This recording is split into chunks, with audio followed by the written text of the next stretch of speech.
Hey guys, welcome back to Magic TV. My name's Craig. It's 9 o'clock. It's time for another video. Now today, I'm going to do a video that was requested from me by somebody in the Netrix in the silver level, a fear who has been with the Netrix right from the very beginning and turns up to most of the virtual Magic Club meetings.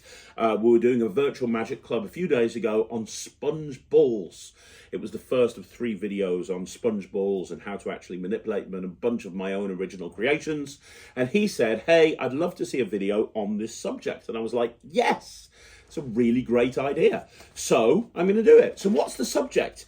It's a subject that I don't think I've seen anybody else talk about. And I think it's a really important subject that I think it would be worth talking about, especially if you're planning on becoming a professional magician. And it's so important, I've made a list. The subject in question is what to do at the end of a gig. So you've finished your gig. You know, we talk all the time about what to do leading up to the gig, how to get the gig. Once you've got the gig, what tricks are you going to do? How are you going to manage your pockets? How are you going to manage the audience? How are you going to deal with the hecklers? All this sort of stuff. Nobody ever talks about what happens when the gig finishes. And I suppose the quick answer is go home. You finish the gig, leave, right? But really, there's more to it than that. And in this video, I'm going to talk about a few different points that I think are really important to talk about. Points that if you are going out and working professionally, you should do this at the end of every single gig. Now, I'm going to, the information here is going to cross over close-up gigs, kids gigs, stage shows. There might be a point where I'll make more of a deal on it from a stage point of view, but this is going to work for every type of magician. And I think it's a really exciting video because I sat down and I thought about it. I spent about an hour putting this list together. So without further ado, let's have a look at what you absolutely should be doing when you leave any gig that you're paid to perform at. Okay, so the first point, and I've got this at number 1. This is probably, for me, the most important point ever. Number 1, always do an idiot check. Now, I got the term idiot check from Russ Brown at the House of Secrets, Russ Brown's House of Secrets, because here's a guy who has been a professional magician his whole life and has performed at the highest level. He's got his own venue, and the amount of times that I've been at the House of Secrets with Ryland and we're leaving and we've just finished our run and he'll turn to Ryland and say, have you done an idiot check? And I've done this before, but I've never called it an idiot check, but it's the perfect name for it. Always do an idiot check. What is an idiot check? An idiot check is basically when you're leaving and you've got everything in the car, before you leave, do one last check, either in your dressing room or where you were performing or the green room or whatever it is. Make sure you've got everything. I'll tell you a little story. I have a relationship with my local bowling alley. And the reason is, I can't tell you the amount of times that I've done Bowlerama by Kevin James and I've left the bowling ball. Because in my illusion show, I do Bowlerama near the beginning of the show. So near the beginning of the show, I do Bowlerama and I make the bowling ball drop out, right? Great trick. Absolutely incredible trick. Well, I can't tell you the amount of times that I've done Bowlerama, and obviously the bowling ball's gone off into the wings. If I'm in a theatre or something like that, the bowling ball's just gone, right? And then I'm packing away, and somebody's moved the bowling ball somewhere else, and I end up leaving without it. And I can't be bothered to go back for a bowling ball, so I end up going to my bowling alley, my local bowling alley, and saying, hey guys, can I get another old bowling ball? And they've got bowling balls put aside for me because I lose them so many times. You need to do an idiot check. You know, it's really, really important. As a close-up magician as well, it's really important. I went to a gig. I'm so disorganized about this sort of stuff. I did a kids show the other day. And I did it with Ryland and Matt. And we went and did this kid show. It was a big deluxe kid show with an illusion show and everything. I went and did this illusion show, and the client contacted us afterwards and said, oh, it was brilliant. By the way, you left your T-shirt here. I'm like, oh my gosh. I'm just terrible. So I get into the habit of doing an idiot check. As I say, whether you're a close-up magician, a kids magician, a stage performer, always check to make sure you've got everything. Don't leave anything there. Do an idiot check. Okay, so the second point is always make sure that you speak to the client when you leave. Now, I'm aware that occasionally this isn't possible. So I remember doing a couple of weeks ago, maybe a month ago, I did a close-up job. And by the time I finished the close-up job, it was banquet. So going around the tables doing close-up magic. And at the end of the banquet, at the end of the close-up, I went to say goodbye to the client, but they were just about to walk on stage to give out a whole bunch of awards, which was going to take about an hour. Now, because I'd spoken to the client beforehand, I was aware that that would probably be the case. So I said to the client, hey, if I don't get a chance to say thank you and goodbye, I'm going to say it now, thank you and goodbye. And sometimes that'll be the case with weddings as well. You go and perform at a wedding, and by the time you finish, the bride and groom are about to go into the speeches. It can happen, but generally, as a rule, you want to speak to the client before you leave. I run an entertainment agency, 2 entertainment agencies, and very, very rarely, occasionally, but it can happen, we get complaints. And generally the thing that a lot of people complain about, if we do get a complaint, is, oh, the entertainer never even said bye at the end of the party. It's just professionalism. A lot of these points boil down to being a professional. And one of the things that you need to do if you're going to be a professional is make sure that you communicate clearly and effectively with the client. Clear communication is the key. And so how do you communicate clearly? How do you make sure that you've got that clear line of communication? Go up to the client at the end and say, hey, thank you very much. Also, by doing this, it helps you promote whatever. So when I ever go to the client, I say, hey, thanks very much. I hope you enjoyed it. I'm going to get a feedback form sent off to you. If you could fill in that feedback form and post it on Google or post it on Facebook, that'd be amazing. That would really help me and my company and my SEO. And it gives me a chance to kind of say something like that. Also gives me a chance to say thank you to the client for booking me. And also, if you're ever going to get a tip, the tip would normally happen at around about this time, right? At the end of seeing how amazing a job you've done, and they give you a tip to say thank you. But that won't happen if you don't speak to the client.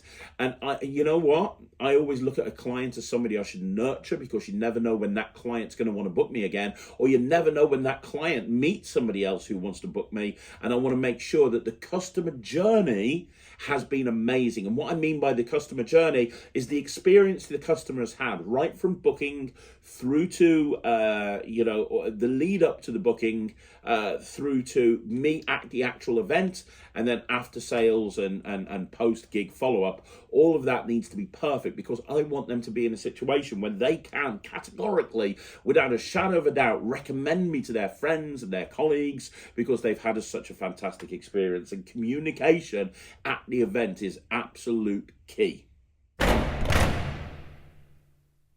Okay, so the third point, and this is kind of a point that I think of for stage shows, but it also is important for close-up as well.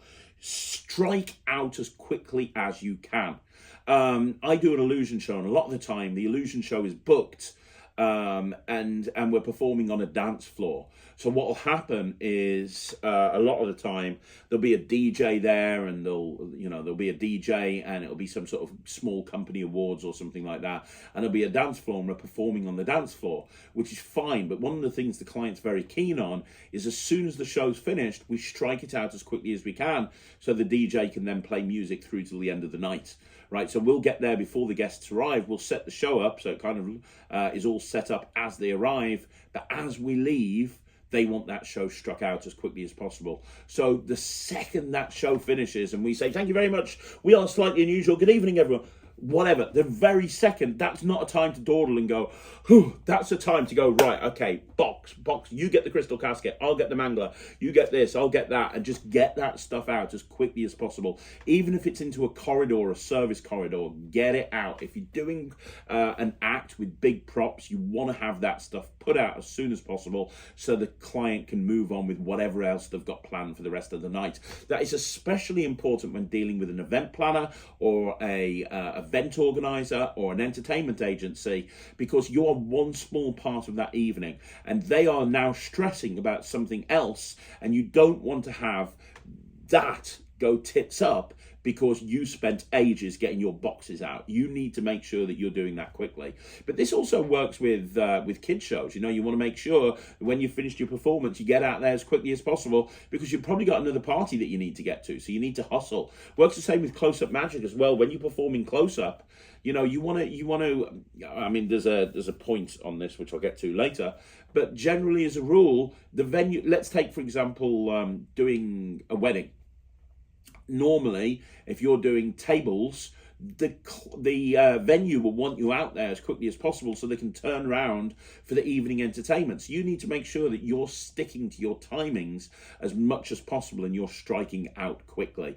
Very, very important to get out there as quickly as you can to make the client happy and make sure things run smoothly. I mentioned this before, and this should be this should be a thing that runs through all of these points, but be professional. It is so important to be professional in every aspect of what you do. So when you turn up, you want to be professional. We've talked about this before. You turn up on time, you turn up early, but it's just as important to be professional when you're leaving as well. And I've seen acts in the past that are just like, oh, I'm done with this, I can get out of there, and they're no longer being friendly. That you want to be professional the entire way through.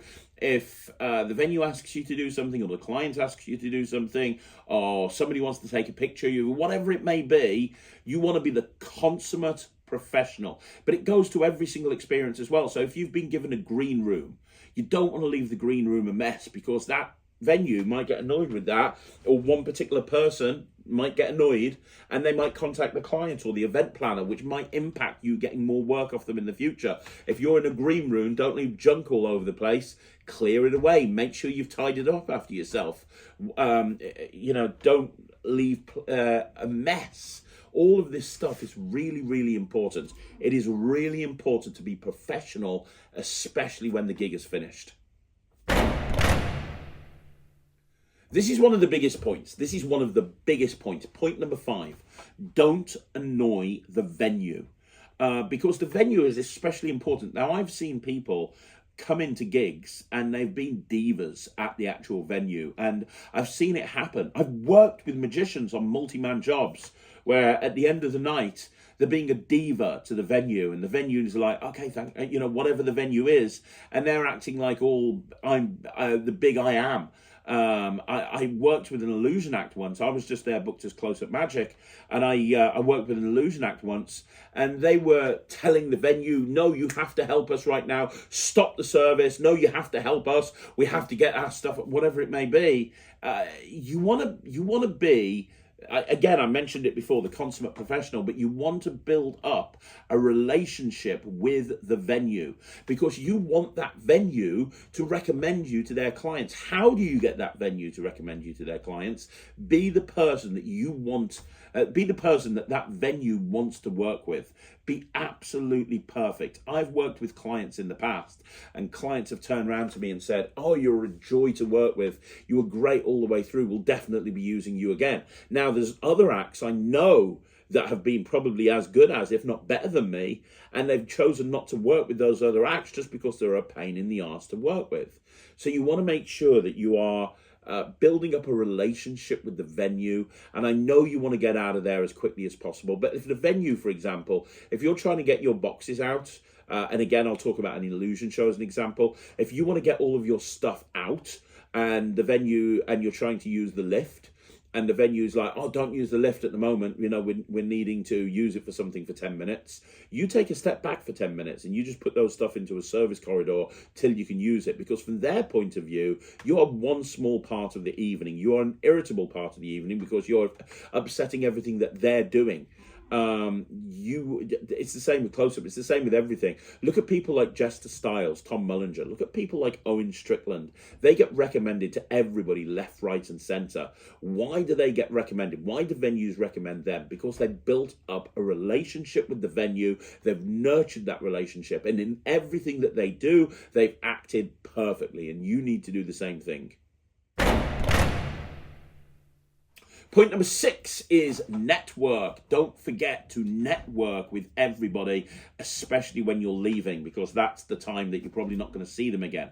What do I mean by that? Well, the networking is a great way to get business. So, build some time into it. You've got your stuff back into your car. You've put your close-up case back into the car. If there's a photographer there, hopefully you've said hello to the photographer earlier on in the evening. Go over to the photographer, give them a business card, take a business card from them, tell them you'll share any photos that they took of you, follow them on Instagram, send them a message on Instagram, send them an email saying it was great speaking to them. Then do the same thing with the catering company, do the same thing with the DJ, do the same thing with the band, do the same thing with the event planner, do the same thing with the actual venue. Build up relationships with all of these people. If you're doing 3 gigs a week, that's, over the course of a month, that's 12 gigs. If there's 5 different companies that could be at that place, whether it's a venue or a DJ or whatever, that you could connect with, 5 different people, that's 5 times 12. 12, 24, 36, 40, 60. I'm terrible at maths. That's 60 people that you could connect with, 60 different businesses that are in the same field as work as you that you could connect with. But remember, it's called networking. It's not net eating. It's not net sleeping. It's networking. You have to put the work in. So you have to get their business cards. You need to hand your business cards to them. You need to connect with them on social media and on Facebook and on Instagram. You need to do all that hard work. You need to do all of that. You need to build up the relationship with them, because ultimately, at the end of the day, if they had a great time with you at that venue and they really kind of got on with you, if you follow up with them and you start building up that relationship, that can lead to more work for you. It can lead to you being able to pass more work to them. It's just a win-win scenario. So really important, make sure you're networking with the people that you're working with. Okay, point number 8. Be prepared to clean up your own mess. Very important that you clean up your own mess. Now, I've talked about this in the green room, but everywhere. Let's talk about kids magicians first of all. If you've got like loads of mouth coils and stuff that you've used during your show, whatever it may be, take them and put them in the bin yourself. Don't just wait for the client to do it. If you're an illusion act and you've got, so one of the routines that I do in my illusion act, cards go everywhere. 2 card fountains to go off at the same time. There's cards literally everywhere. I'm not going to let the client clean that up. I'm going to clean it up myself. I don't want to give them a reason to not want to book me again because I was a pain in the butt to work with. I'm going to clean up my own mess. As a close-up magician, clean up my own mess. There's less situations where there's a mess to clean up as a close-up magician, but it can happen. Don't leave, I know there's a guy, I'm not going to say who it is, but I know there's a guy in my local area that does Bill and Lemon an awful lot. And I've gone to a venue and they've turned around to me and said, oh, you're not going to leave lemons all over the place, are you, like the last guy? Don't leave that impression with the venue. Make sure that you clean up after yourself. And that's especially important if you're part of a variety night. If you're on stage with a bunch of other acts and you're not the finale act, make sure that you clean that stuff up. Make sure that you've got it up and you've cleaned it up and you've put it to one side. Because frankly, you want to make sure that you are a joy to work with. Hopefully you're seeing a pattern right now. A lot of these points are all about making sure that you're really good to work with. Okay, so the final point right here is be prepared to stick around. Obviously, sometimes that can't happen. If you're a kids entertainer and you've got 3 gigs on in one day, or you're a close-up magician and you've got a couple of gigs on in one day, sometimes that's not possible. But wherever possible, be prepared to stick around for a few minutes. The amount of times that I've gone to a gig doing close-up magic, and I've gone to the clients at the end and said, hey, I'm finished now, thanks very much. And they go, oh, can you just do one more for my mates over there? You're amazing. Well, yeah, it's within your rights to turn around and say, no, I've done my time. But, it's all about building relationships. It's all about building up a relationship with the people you're performing for and getting them to a position where they want to book you and they want to recommend you. And one way to do that is to go, be the person that they want to work with again. So, I'll do one quick thing for them, no problem. And I do, go over and do one quick thing that's going to blow them away. Or, hey, you missed that table over there. Can you go and do that table? Did I? I'm really sorry. They were obviously eating. Yeah, I'll go and do that table right now. Whatever it may be the person that is prepared to stick around a little bit longer. Because honestly, if you stick around an extra 10 or 15 minutes, the client will appreciate that. Not every client. I totally get that. There's some clients that will take the piss. I get that. But that's few and far between. Most of the clients, yes, as I say, it's within your right to leave. But if you stick around, you're building up a relationship with that client. And ultimately, at the end of the day, that's an important thing to do. So there you go, guys. That's a brand new video. Let me know what you think. I'd like to do more videos like this, but only if it's the sort of thing that you guys are feeling. Did this video help? Is this something that you would like to see more of? Let me know in the comments down below. And have I missed something off my list? If I have, let me know in the comments down below what I've missed. I'd love to know what you think. Is there something that you do that I haven't said? Or is there something I do that you disagree with? I would love to know. Don't forget, you want to see more videos like this? Like the video, leave a comment down below, subscribe to the channel, and if you haven't already done so, please go check out the Netrix. It's www.thenetrix.com. That's www.thenetrix.com. Go check it out and see what the fuss is about. I'll see you again soon. Thanks very much for watching. My name's Craig from Magic TV.